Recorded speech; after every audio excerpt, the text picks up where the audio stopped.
네, 감사합니다. 우리 함께 은혜 받으실 하나님의 말씀은 신약성경 요한복음 제20장 19절로 31절의 말씀인데요. 제가 가지고 있는 성경책으로는 신약성경 제184면이 되겠습니다. 신약성경 제184면 요한복음 20장 19절로부터 31절의 말씀을 우리 오랜만에 교독하겠습니다. 제가 먼저 읽도록 하겠습니다. 이날 곧 안식 후 첫날 저녁 때에 제자들이 유대인들을 두려워하여 모인 곳의 문들을 닫았더니 예수께서 오사 가운데 서서 이르시되 너희에게 평강이 있을지어다.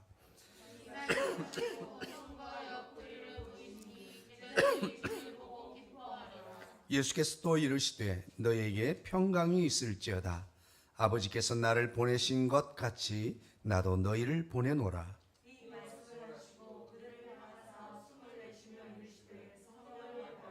너희가 누구의 죄든지 사하면 사하여질 것이요 누구의 죄든지 그대로 두면 그대로 있으리라 하시니라.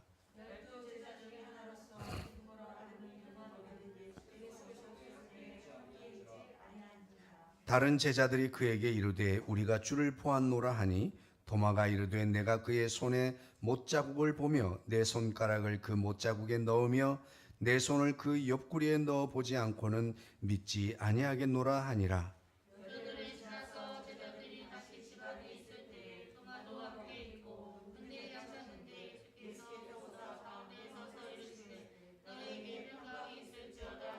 도마에게 이르시되 네 손가락을 이리 내밀어 내 손을 보고 네 손을 내밀어 내 옆구리에 넣어보라. 그리하여 믿음 없는 자가 되지 말고 믿는 자가 되라.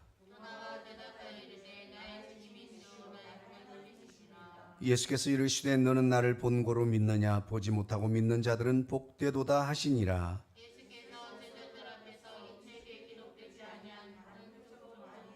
다 같이 오직 이것을 기록함은 너희로 예수께서 하나님의 아들 그리스도이심을 믿게 하려 함이요 또 너희로 믿고 그 이름을 힘입어 생명을 얻게 하려 함이니라. 아멘.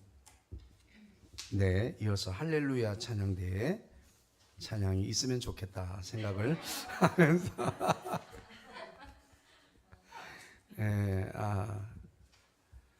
우리 오랜만에 우리 함께 인사하겠습니다. 사랑합니다.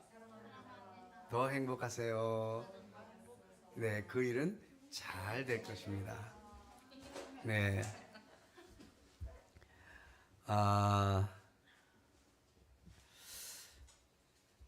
제가 어떤 목사님께서 이런 고백을 하시더라고요. 자신은 설교 준비를 하는 데 있어서 어떻게 준비를 해야 될까 고민을 하면서 기도를 했는데 그런 생각이 들었답니다. 내가 만약에 지금 주석도 없고 인터넷도 안 되고 아무런 것이 없는 외진 선교사로 내가 던져졌다면 내 손에는 성경 하나밖에 없다면 설교를 어떻게 준비할까? 그러면서 그분은 성경 속에서 내 삶의 답을 찾고 내 삶의 의문들을 해결하면서 그렇게 나는 설교를 준비해야 되겠다 이렇게 고백을 하는 걸 듣고 저도 큰 감명을 받고 저도 그분의 영향을 받아서 어떻게 하면 성경을 통해서 내 삶의 문제와 의문들 이런 것들을 해결하며 또 깨달으며 살아갈 수 있을까라고 하는 그 전제를 가지고 말씀을 준비하고 있습니다. 그렇다고 해서 주석이나 여러 가지 참고 자료를 전혀 안 본다는 뜻은 아니에요. 왜냐하면 제가 그렇게 깨달아진 것이 맞는지 확인을 해야 되기 때문에. 그래서 여러 가지 이런 말씀을 드리는 이유는 요즘은 뭐 다양한 이야기들이 많이 있습니다만 일단 우리가 개인적인 이 은혜와 또 신학은 다른 거예요. 신학은 일정한 범위를 두고 그 신앙의 범주를 벗어나지 않도록 해주는 안전장치 같은 겁니다. 그런데 이 개인적인 은혜는 하나님의 초월적인 은혜로 부어지기 때문에 어떤 카테고리나 테두리 안에 가둘 수가 없어요. 오늘 본문에도 보면 마지막 30절에 보면 이 책에 기록되지 않은 많은 이적들을 행하셨어요. 뭐 여러 가지 다른 외경을 통해서 성경 우리 정경에 포함되지 아니한 외경 속에 보면 예수님이 어린이 때 비둘기를 만들어서 날려보내고 하는 이런 이 장면들이 있습니다. 이런 것들 우리가 여러 가지들이 있지만 우리가 우리의 상상력으로 이 성경을 이해하면 다 이단이 돼요. 왜냐하면 하나님의 신이 있는 자는 우리가 곧 신이에요. 예, 그런 말씀이 성경에 있습니다. 그렇기 때문에 이상하게 이단들은 그런 것만 동그라미를 쳐가지고 자기가 이 말씀의 주인공이다 그렇게 합니다. 어쨌든 오늘 우리는 개인적으로 주시는 은혜와 그리고 이 공식적으로 주어지는 은혜에 대해서 우리가 많은 깨달음이 있으면 좋겠습니다. 우리가 공적으로 이렇게 주어지는 은혜가 있고 이 공적인 은혜 속에서도 우리 개별적으로 개인적으로 주시는 은혜가 따로 있는 줄로 믿습니다. 그래서 그것은 개인적으로 받는 은혜는 누가 잘 됐다 잘못됐다 할 수가 없어요. 내가 하나님이 아닌 이상. 예. 그러니까 누가 방언을 이상하게 제가 어떤 우리 연합 기도회를 인도하는데 어떤 목사님이 막 뒤에 서서 돌아서서 입을 막 막고 기도를 해요. 그래서 왜 그러나 했더니 이렇게 기도 바바바바바바바바바바바바바바 이러는데 내가 볼 때는 너무 이상하지만 그분은 그게 너무 귀한 거예요. 받은 은혜야. 그래서 옆에 사람들이 있음에도 불구하고 그렇게 기도를 하는데 그것을 잘못됐다고 할 수 없어요. 근데 그분이 기도는 이렇게 해야 되라고 가르치면 그건 좀 문제가 있어요. 어쨌든 오늘 우리는 이러한 이 전제적인 기본적인 우리가 건강한 신앙생활을 위한 전제를 좀 가지고 신앙생활을 하면 좋겠습니다. 그래서 우리는 전제주의적 신앙을 가져야 돼요. 그래서 신학의 카테고리 안에서 벗어나지 않는 범주 안에서 우리는 신앙생활을 하도록 힘써야 될 줄로 믿습니다. 그렇다고 해서 내 개인적으로 일어나는 은혜를 자제하거나 억누를 필요는 없다 하는 것을 전제적으로 말씀드립니다. 오늘 안식 후 첫날이 되었습니다. 이날이라고 하는 구절로 시작이 되고 있습니다. 이날은 언제예요? 안식 후 첫날. 안식일이 지난 금요일 저녁부터 안식 후 첫날이에요. 제가 시간에 관념 말씀드렸죠. 그래서 안식 후 첫날이 되어서 자정을 넘어가고 우리 시간으로 자정을 넘어가고 그 다음날 미명 밝아오려고 하는 때에 마리아와 또 다른 막달라 마리아가 달려가서 돌무덤이 옮겨진 것을 보고 제자들에게 이야기했더니 이 이야기는 그 앞에 18절 이전에 있는 이야기예요. 그래서 그것을 보고 제자들에게 이야기했는데 베드로와 또 하는 제자가 달려와서 무덤을 보았습니다. 그런데 다른 제자는 들어가지 않았는데 시몬 베드로는 따라와서 무덤에 들어가 보았다라고 말하고 있습니다. 갔더니 세마포만 있고 비워져 있는 무덤을 발견했습니다. 그리고 제자들은 아무 일도 없었다는 듯이 집으로 돌아갔어요. 그런데 마리아는 어떻게 했습니까? 무덤 밖에 서서 울고 있었대요. 어떻게 울었는지 모르겠어요. 응응하고 울었을까? 어떻게 울었을까? 정말 주님 어디 가셨나? 우리 주님의 시체를 어떻게 했나? 하고 있을 때 두 천사를 만나게 되고 주님은 살아나셨다는 소식을 듣고 그리고 실제로 예수님을 만나기도 합니다. 그리고 이제 19절로 진행이 돼서 이제 시간이 지나서 다음날 새벽 미명이 아니라 이제 그 다음날을 향해 달려가고 있는 그때 저녁을 말하는 겁니다. 그럴 때에 제자들은 예수님의 부활 소식을 들었는데도 불구하고 제자들이 유대인을 두려워하여 모인 곳에 문들을 닫았더니라고 말하고 있습니다. 마리아는 돌아와서 제자들에게 내가 주를 보았다.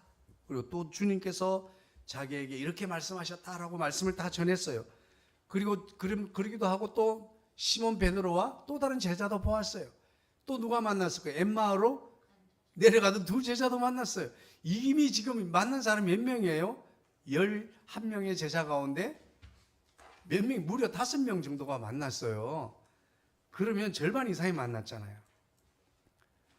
그런데 아니 어떻게 그럼에도 불구하고 문을 꽁꽁 걸어 잠그고 유대인들을 두려워하여 숨어 있었다. 왜냐하면 예수님과 같은 동일한 죄명으로 같은 취급을 당해서 자신들도 큰 위험에 빠질까 두려워하고 있었기 때문이죠. 유대인들을 두려워했다고 하니까요.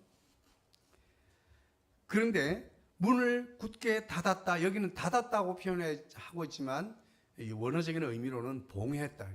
그러니까 잠궈놓고 꽁꽁 걸어 잠그고 있는 거예요. 그런데 그 모임 가운데 예수님께서 문도 여시지 않고 그들 중앙에 나타나신 거예요.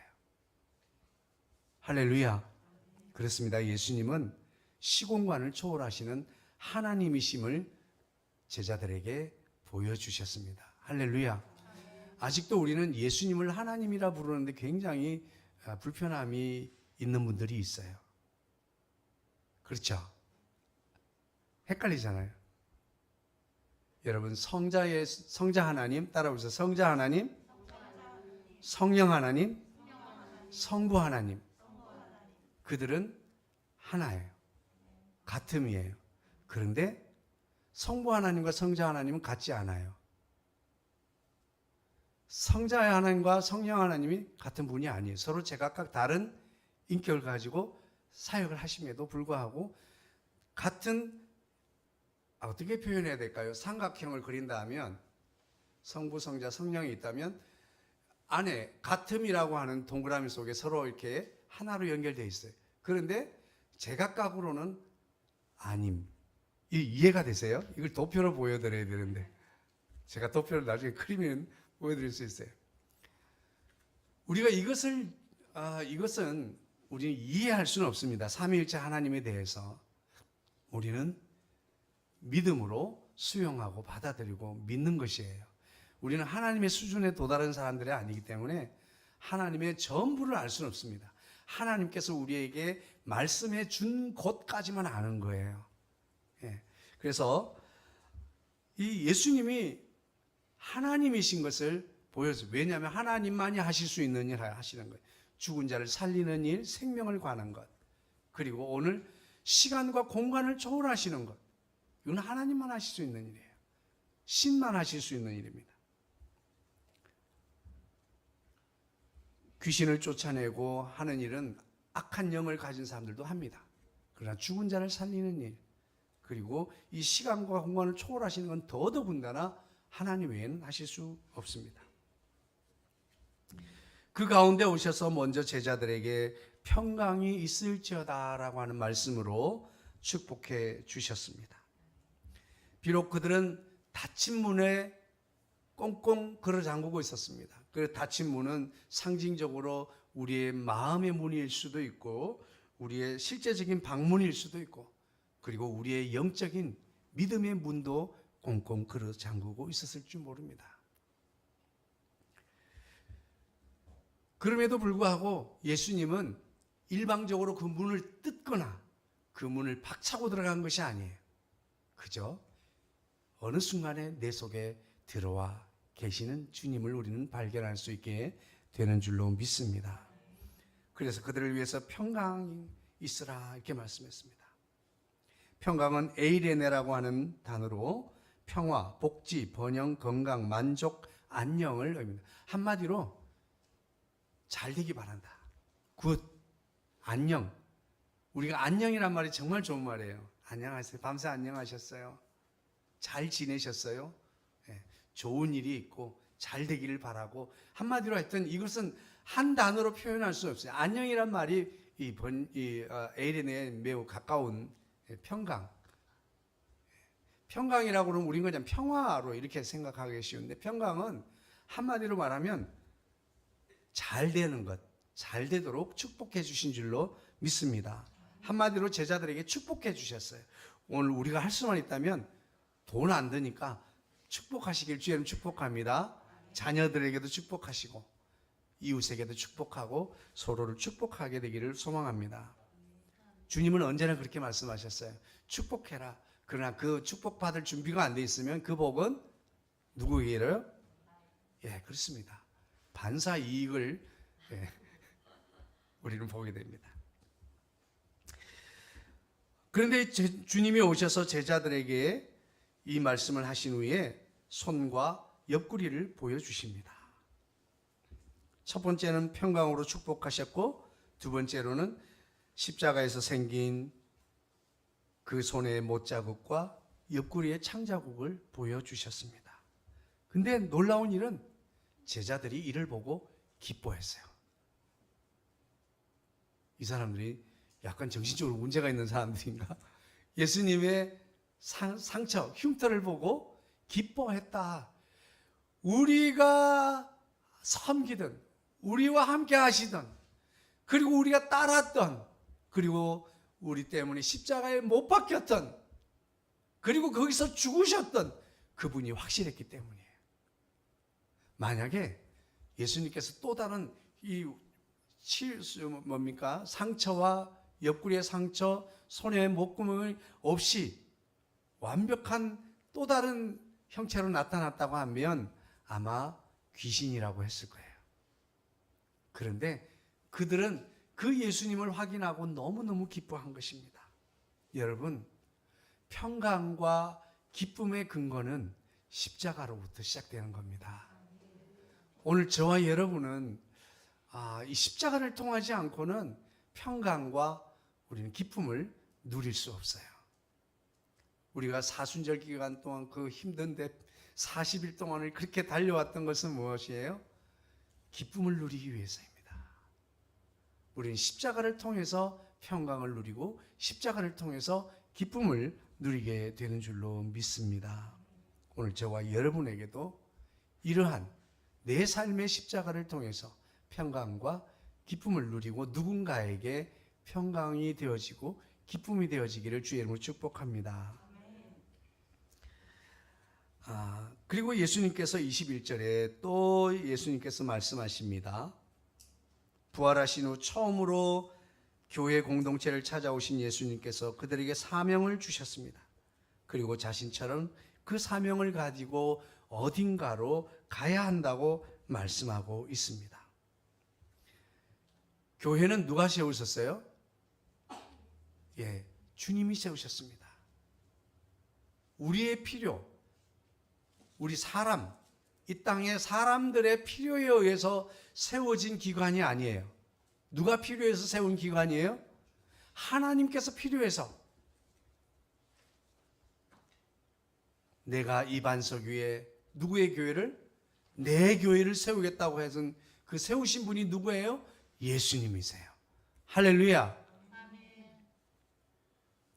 오늘 주님은 우리 교회를 필요로 하십니다. 그리고 저와 여러분은 예수님이 필요합니다. 그래서 우리는 서로 한 몸이에요. 운명 공동체. 그래서 우리는 예수님을 교회의 머리라고 고백합니다. 그리고 예수님은 우리를 당신의 교회의 몸이라, 예수님의 몸이라고 그렇게 표현합니다. 이것을 말하면 한 생명체, 유기적인 한 생명체라고 표현하고 있는 분리될 수 없는 공동 운명체라고 말씀하고 있는 것입니다. 그러시면서 두 번째로 제자들에게 평강을 부어주십니다. 축복하셨어요. 그런데 19절에 있는 평강과 이 21절에 있는 평강은 조금 우리가 다르게 이해할 수 있습니다. 사명을 주시는 평강입니다. 사명을 감당하기 위한 평강이에요. 이것은 우리가 외부로부터의 두려움으로부터 지금 꽁꽁 걸어 잠그고 있는 우리 안에 있는 두려움으로부터 우리가 평강을 누리게 한다면 오늘 이제 우리는 교회를 벗어나서 믿음의 공동체를 벗어나서 어딘가로 가야 하는 우리에게 주시는 또 다른 평강인 줄 믿으시기를 주의 이름으로 축복합니다. 우리 삶의 현장에서 그리스도인으로 믿음으로 살아간다는데 두려움이 없도록 하는 평강을 주시는 하나님, 오늘 그 평강으로 우리 삶의 현장에 담대하게 나갈 수 있게 되기를 주의 이름으로 축복합니다. 공동체의 두려움으로부터 자유함과 평화, 안전, 평강을 부어주십니다. 이제는 더 나아가서 예수님께서 보내신 곳으로 나아가기 위한 평강, 샬롬의 은혜를 우리에게 부어주셨습니다. 우리는 두려움의 문을 열고 나아갈 수 있게 되기를 주의 이름으로 축복합니다. 그렇습니다. 어쩌면 다시는 돌아보고 싶지도 않은 배반감을 느낄 것 같아요. 배반감의 크기와 배반의 아픔은 얼마만큼 무엇과 비교할까요? 내가 사랑한 만큼과 비례합니다. 사랑한 사람에게 배신을 당한 만큼 아픔의 크기가 커요. 내가 조금 사랑했으면 조금 아프고 많이 사랑했으면 많이 아파요. 오늘 그런 경험들은 다 해보셨을 거예요. 사랑했던, 내가 얼마나 사랑했는데 그렇게 아픔을 토로할 때 다 그렇게 이야기하죠. 내가 그 누구누구를 얼마나 사랑하는데, 내가 그 녀석을 얼마나 사랑했는데 등등 말이죠. 이렇게 배반감을 표현한다면 예수님은 얼마나 큰 배반감을 느낄까요? 그럼에도 그들에게 다시 돌아와서 기회를 주십니다. 사명을 주십니다. 뿐만 아니라 성령을 보내주셔서 사명을 감당할 수 있도록 성령을 주시는 예수님을 볼 수 있습니다. 22절 말씀에 이 말씀을 하시고 그들을 향하사 숨을 내쉬며 후스, 그래서 목사님들 저도 모르게 기도할 때 쉬 이러더라고요. 제 입에서는 침만 나가는데 예수님의 입에서는 생기가 나온 줄로 믿습니다. 하나님께서 사람을 지으시고 그리고 사람을 지으시고 그 코에 생기를 불어넣었더니 생영이 되었습니다. 오늘 그 주님은, 부활하신 주님은 하나님이신 그분이 오늘 우리 속에, 죽어있는 영혼 속에 영을 불어넣으시고 생영이 되도록 성령을 부어주시는 것입니다. 할렐루야. 사도행전 1장 4절 말씀에 주님께서 성천하시기 전에 제자들에게 성령 충만을 받기까지 예루살렘을 떠나지 말고 기다리라고 명령하셨습니다. 사도행전 1장 8절에 오직 성령이 임하시면 너희가 권능을 받고 예루살렘과 온 유대와 사마리아와 땅끝까지 이르러 내 증인이 되리라. 할렐루야. 부활하신 예수님을 전하기 위한 전제 조건은 바로 성령의 임재입니다. 성령 충만입니다. 성령의 권능과 성령의 능력을 가지고 나아가야 될 줄로 믿습니다. 이 성령의 임재는 바로 죄사함과 구원의 길을 열어주는 권세를 말하는 것입니다. 저와 여러분은 누군가의 죄사함과 영생의 길을 열어주는 권세를 소유한 자인 것을 믿으시길 주의 이름으로 축복합니다. 23절에 너희가 누구의 죄든 사하면 사해질 것이요 라고 말씀하고 있습니다. 누구의 죄든지 그대로 두면 그대로 있으리라. 우리 자신들이 누군가의 고해 성사를 듣고 그들의 죄를 사해 줄 수 있는 그런 권세를 말하는 것이 아니에요. 우리는 십자가에서 우리 모두의 죄의 짐을 지시고 죽으셨다는 사실을 전해주는 것으로 그들의 죄를 사해 주는 길을 열어주는 것입니다. 그들의 닫힌 문을 열어주는 것이에요. 할렐루야. 복음을 듣고 날 위해 십자가에서 죽으신 예수님을 믿음으로 환영하여 영접한 사람들은 죄사함의 은혜를 받습니다. 그러나 그 복음을 무시하고 여전히 자신의 죄를 자신이 소유하고 있다면 그 죄는 그에게 여전히 있게 될 것이기 때문에 그는 죄의 심판을 피할 수 없게 되는 것입니다.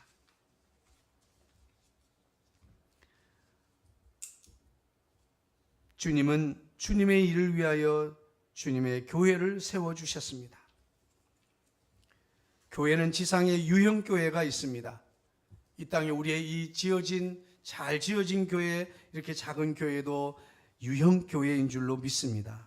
하지만 진정한 의미의 교회는 바로 성도들의 모임, 즉 성도들의 공동체가 진정한 의미의 교회입니다. 부활하신 예수님을 머리로 고백하는 공동체를 이루는 것은 무엇보다 중요한 일입니다. 그 공동체에 주님의 공식적인 임재가 있기 때문에 그렇습니다. 우리가 그 공동체를 이루고 그리고 그 가운데 있을 때에 예수님께서 부어주시는 특별한 은혜가 있게 될 줄로 믿습니다. 그 믿음의 공동체 속에 함께 있는 것만으로 우리는 은혜를 누리게 되는 것입니다. 하지만 오늘 도마라고 하는 한 사람은 그 부활의 공동체에 함께 있지 못했습니다. 여러분, 우리가 왜 교회에 나와야 되고 함께 예배해야 되고 우리가 함께 교제를 해야 될까요? 저는 이것이 좀 의문이었어요. 만인 제사장 시대 혼자서도 예배할 수 있는데 왜 교회가 필요할까? 그래서 교회를 찢어야 되나? 가만히 생각하니까 예수님은 몸을 찢는 거예요. 오늘 우리는 믿음의 공동체는 예수님의 몸, 이 유형의 교회가 아닌 성도의 공동체, 이 공동체가 중요하다고 하는 것을 다시 한번 말씀을 드립니다. 그러나 믿음의 공동체에 있었던 사람은 부활의 기쁨이 넘쳐나고 다시 사명 감당을 위한 성령의 임재를 통하여 밖으로 뛰어나가는데 두려움이 없지만, 그러나 그 자리에 함께 있지 않았던 도마는 예수님을 만났다고 하는 그 소식을 전해 듣고는 야, 그런 소리 하지 마. 내가 내 눈으로 예수님 만나봐야 돼. 그리고 예수님의 손자국을 보고 내 손가락을 그 상처에 넣어보고 내 손을 주님의 옆구리의 창자국에 넣어보기 전에는 결코 믿을 수 없다. 이거는 다르게 말하면 우리나라 문화로 말하면 그런 주님을 너희들이 만났다고? 그런 주님을 내가 만난다면 내가 손가락에 장을 지진다. 이런 말하고 분위기가 비슷한 거예요. 그런데 8해가 지나서 예수님이 또 찾아오셨습니다. 그 다음 주일이 아닌 8해면 하루가 지난 거예요. 주일이 지난 다음 날. 그러니까 예수님을 만난 후에 그 공동체가 매일 모였던 것 같아요. 우리가 주일 예배 드리는 이유를 말씀드렸죠. 왜 주일인가? 예수님이 부활하신 안식 후 첫날을 우리는 기념하고 그날 예수님의 부활을 기뻐하고 그 이 부활하신 예수님을 찬양하고 경배하고 예배하기 위해서 우리는 주일을 지키는 것입니다. 할렐루야. 오늘 그 가운데 8해가 지났는데 그 예수님은 다시 믿음의 공동체를 찾아와 주셨습니다. 이 찾아온 방문은 누구를 위한 방문이었을까요? 그 공동체 속에 공식적으로 임재하셨지만 그날은 도마를 위해서 오신 날이에요. 할렐루야. 오늘 우리는 주님께서 공식적으로 공동체에게 부어주시는 은혜, 그리고 그 공동체에게 부어주시는 은혜 속에서 각자에게 부어주시는 은혜는 또 다양하게 임할 수 있는 것을 믿으시기를 주의 이름으로 축복합니다. 예수님은 오셨습니다. 그에게 평강을 주시고 그들을 축복합니다. 그리고 도마에게 믿음을 세워주십니다. 예수님은 공동체에 오셔서 공식적인 하나님의 은혜를 부어주시지만 오늘도 특별히 오늘 도마에게 개인적인 은혜를 부어주셨습니다. 손의 상처를 보여주셨습니다. 그리고 손가락과 손을 내 손가락, 손의 상처에 넣어보고 옆구리의 창자국에 넣어보라고 하십니다. 그리고 불신앙을 버리고 믿는 자가 되라고 격려해 주셨습니다. 오늘도 주님께서는 우리에게도 동일하게 말씀하십니다. 불신앙을 버리고 믿는 자가 되라. 할렐루야. 믿음의 눈을 열면 오늘도 세계 가운데 역사하시는 세계 속에 꽉 차 있는 하나님의 기운을 우리는 경험할 수 있게 될 줄로 믿습니다. 결국 도마는 그 주님 앞에 무릎을 꿇고 유명한 베드로가 했던 신앙 고백을 이 도마도 하게 됩니다. 뭐라고 말합니까? 나의 주님이십니다. 나의 주인이십니다. 그리고 나의 하나님이십니다. 라고 고백을 합니다. 여러분, 도마가 하나님이라고 부르기에 주저하지 않는데 오늘 저와 여러분도 예수님을 하나님으로 부를 수 있게 되기를 주님을 축복합니다. 이게 어려우신 분이 정말 많습니다. 왜냐하면 이해하기가 참 쉽지 않거든요. 그건 왜냐하면 그 당시에는 이것을 과거에는 그래서 이 아이들이 잘 이해를 못하니까 이걸 신학적으로는 양태론이라고 하는데 뭐라고 했어요? 야, 아버지가 집에서는 아빠지. 그러면 회사 나가면 뭐야? 과장님이야. 교회 가면 뭐야? 집사님이지. 이게 삼위일체야. 이렇게 가르쳤는데 사실은 그게 아니에요. 아까 말씀드린 것처럼 분명히 하나이긴 한데 하나인데 셋이야. 이 셋은 또 각기 다른 인격으로 사역을 하셔. 이게 하나님의 수준이에요. 근데 우리 수준은 도대체 이해가 안 가는 수준입니다. 그러나 우리는 믿음으로 그것을 받아들입니다. 이것이 믿어지는 게 기적입니다.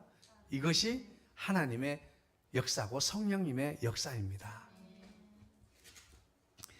한편으로는 이제 도마를 위해 찾아가 주시고, 오늘 제가 성경을 읽으면서 설교를 준비하면서요, 도마를 위하여 할애된 부분이 얼마나 된다고 생각하세요?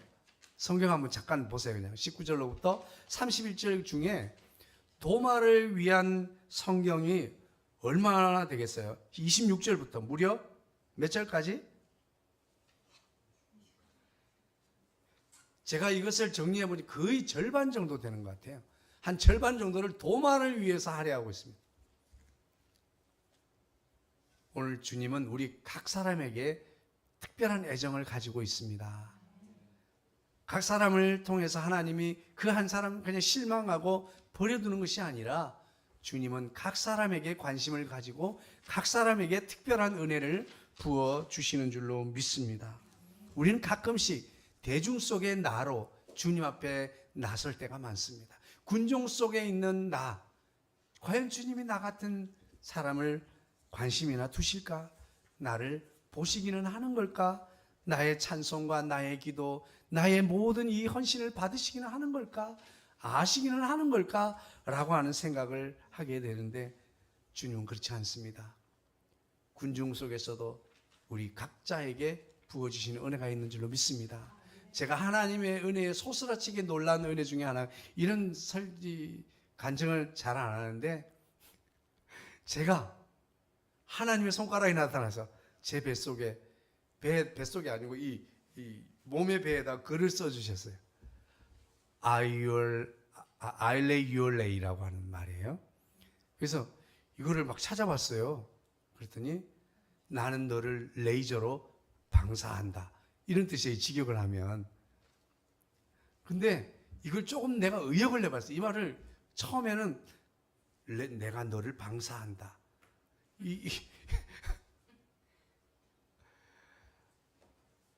그래서 이게 무슨 뜻인가 잘못했는데, 의역을 하니까 핀 조명으로 무대 위에 있는 많은 사람 중에 나에게 핀 조명으로 딱 클로즈업해서 비춰준다, 비춰보고 있다는 뜻이에요.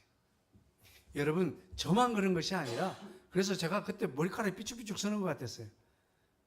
아무도 모르게 나쁜 말 했던 거, 막 나쁜 생각했, 이런 것들, 정말 소름 돋는 것 같았어요. 여러분, 우리 하나님 그런 분입니다. 우리 각자에게 하나님은 핀 조명을 쏘고 있습니다. 내가 너를 지켜보고 있다. 우리 하나님은 그런 하나님이십니다. 마가에게 오늘 특별한 믿음을 세우기 위한 오늘 말씀인 줄로 믿습니다. 그래서 예수님께서 제자들 앞에서 이 책에 기록되지 않은 다른 많은 표적도 행했지만 여기에서 선택적으로 성경을 기록했다라고 하는 것을 말합니다. 무엇을 목적으로? 하나님의 아들 그리스도 있음을 구원자인 것을 믿게 하려 하며, 또 너희로 그 믿을 뿐만 아니라 그 이름을 힘입어 생명을 얻게 하라. 이 생명은 무슨 생명? 거듭난 생명, 영원한 생명을 말하는 것입니다. 믿음 없는 제자들과 특별한 은혜가 필요한 도마를 위해서 믿음의 격려를, 믿음 있는 자가 되도록 격려해 주신 것입니다. 그러면 이런 내용인데 말씀을 정리하겠습니다. 오늘 그러면 우리는 선포된 말씀 속에서 우리에게 주시는 삶의 비결은 과연 무엇일까요? 나는 어떻게 믿음 있는 자로 살아가야 할까요? 어떤 믿음을 소유하고 있어야 할까요? 세 가지를 말씀드리겠습니다. 첫 번째, 부활하신 예수님을 믿으십시오라고 하는 것입니다. 할렐루야. 저는 이것을 어떤 신앙이냐라고 표현한다면 부활의 신앙이라고도 할 수 있겠지만, 우리에게 조금 더 현실적인 표현으로 소망의 신앙이라고 말씀드리고 싶어요. 부활의 신앙을 가지고 있는 한 우리에게는 이 땅에서 실망할 이유가 아무것도 없고 주저할 이유도 없고 두려워할 이유가 없어요.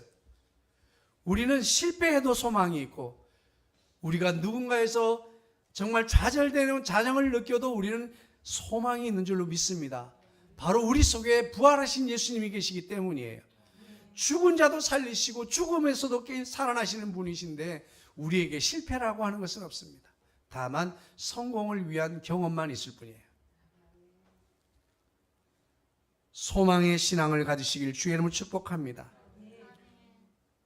오늘 본문을 기록한 목적은 날 위하여 이 땅에 육체를 입고 오셔서 나의 죄를 사하시기 위해 십자가에 달려 죽으시고 새로운 나의 삶을 열어주시기 위하여 다시 사신 예수님을 믿는 믿음을 말하는 것입니다.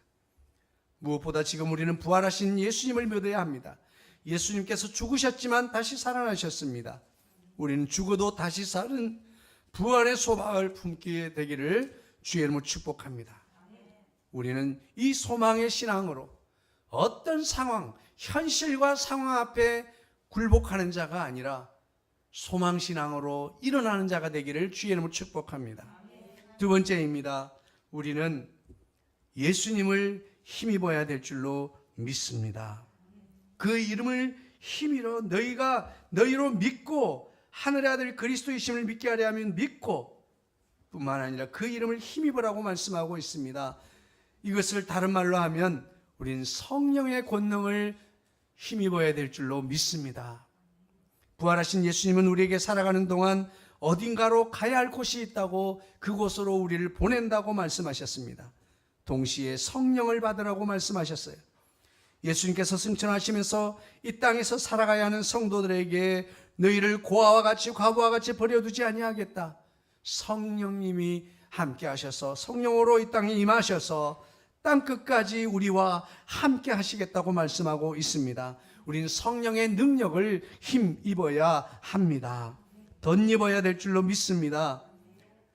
의지한다고 하는 것은 나에게 중점이 있는데 그것이 아니라 하나님의 성령을 우리는 그냥 덮었어야 되는 거예요. 덧입어야 되는 거예요. 할렐루야. 성령의 능력이 임하시면 우리는 닫힌 문을 열고 밖으로 나설 수가 있습니다. 두려움과 불안으로부터 자유하며 평강의 복을 누리게 되어질 줄로 믿습니다. 예수님을 힘입으십시오. 성령의 권능을 덧입으시기를 주의 이름으로 축복합니다. 세 번째 마지막입니다. 생명을 얻으십시오. 할렐루야.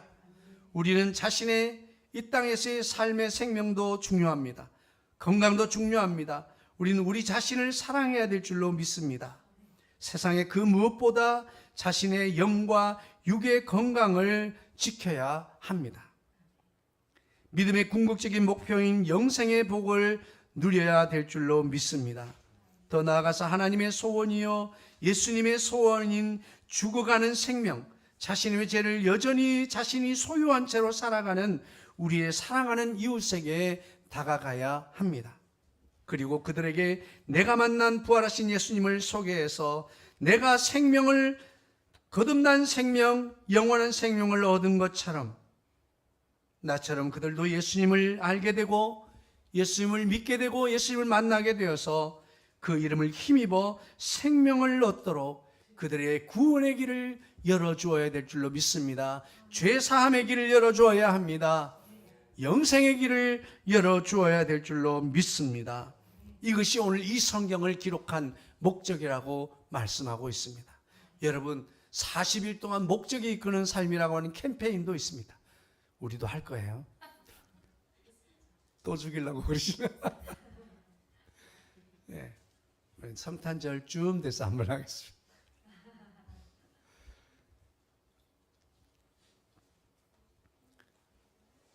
목적이 이끄는 삶, 목적이 무엇입니까? 오늘 우리가 예수님을 그리스도이심을 믿는 것, 부활의 주님을 소망의 신앙으로 붙들고 오늘 성령의 권능을 덧입어서 오늘도 나처럼 나도 예수님을 굳게 믿고 내 영생을 붙들고 뿐만 아니라 나처럼 누군가에게 하나님이 기뻐하시는 영혼을 얻는 것, 그 생명을 얻도록 우리가 나아가야 될 줄로 믿습니다. 이러한 저와 여러분 되기를 주의 이름으로 축복합니다. 사랑 많으신 주님 감사합니다.